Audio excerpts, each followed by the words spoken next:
In today's video, we are going to uncover how to raise your vibration in 5 steps.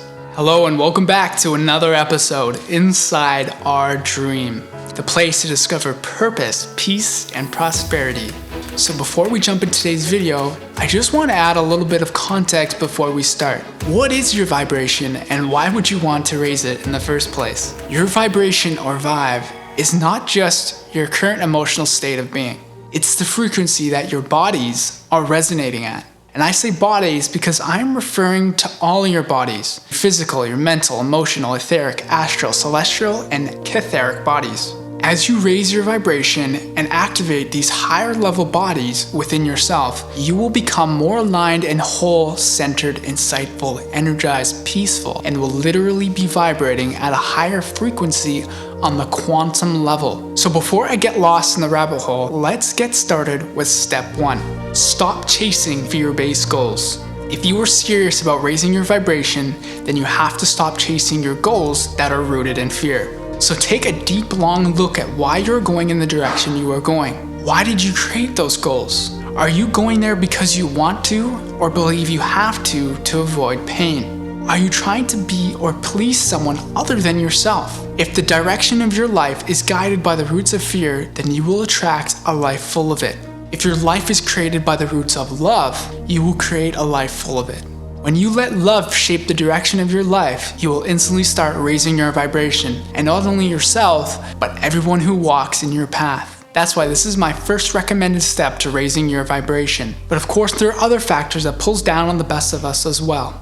Your obsessions. Your obsessions are holding you down, and you may not even know it. And this is why step 2 is let your obsessions free. Of course, in order to let them go, you first have to recognize them. Your obsessions are subtle addictions that we accumulate by growing up in Western culture.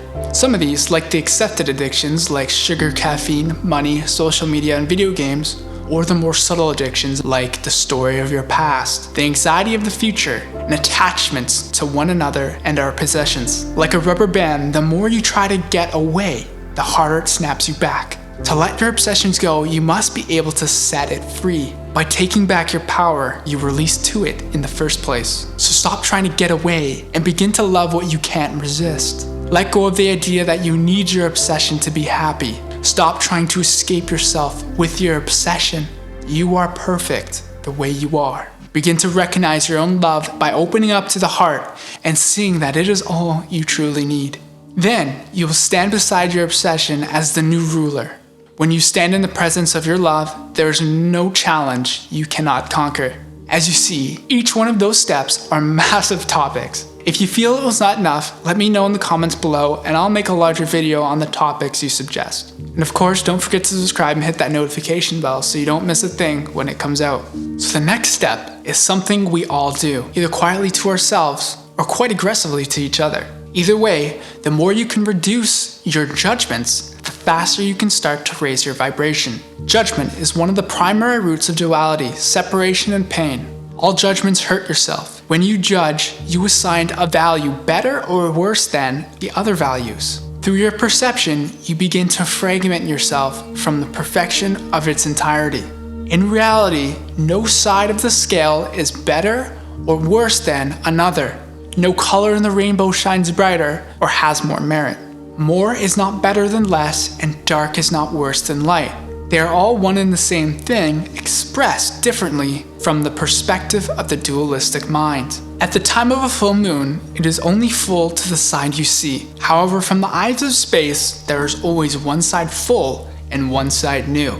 This is the grand illusion. All things are all states at all times. We just see them as one or the other from our point of view or prejudice. To chase an ideal is to chase one fragment of your perfection. So understanding this is to understand that the meaning that we project onto others or other things hold no true value in themselves and is instead an illusionary bubble we hold up to each other by each other. For example, if the whole world thinks blue is the only color you should wear and all other colors are hogwash, yet only the rich can afford the blue tunics, doesn't make you lesser than for not being able to afford blue. You do not need to be something just because it was perceived as better. You might not even like the color blue. You might like green. So could you wear green proudly in a sea of blue? Now the same can be said about self-judgment. However, when you self-judge, you have the power to change the root of that perceptual limitation.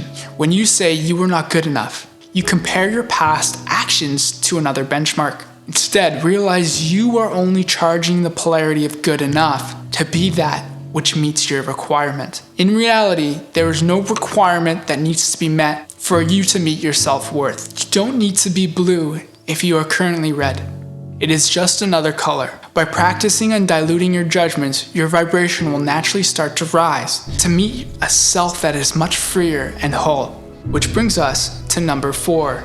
Get out of your ego. Our egos are nothing more than the illusions of our individuated identities. Through the dualistic perception of the mind, we perceive ourselves as separate from each other, this planet, and the universe. As you shift your identity and begin to adapt the unity perception of the heart, your identity of self will shift too. As you begin to include what you denied before in your identity, so you will respect it in a new way. The earth is no longer an empty rock in which you exist to survive, but holding you and giving you what you need. The air you breathe, a canvas to explore, crop to harvest, the vessel in which you experience life. Without the earth, you are just a body floating in an emptiness of space, nowhere to walk, nowhere to live, nowhere to grow. The earth is as much as part of you as your legs that touch the ground. As you begin to integrate more and more in that in which you are, your vibration will exponentially increase to a new level of sensitivity, unmasking vast amounts of new perception that have been veiled to you before. You are much more than an infinitesimal being imprisoned to earth and money. You are a starseed with infinite power exploring limitation through the perception of duality, and have only divided yourself through the choice to do so. And so as you explore separation in your individual experience, know that the choice to connect back to your unity is simply yours to choose. Which brings us to our last step. Let more love flow into your life by connecting to the now moment. As you let more love flow into your life, you will experience the fastest way to raise your vibration.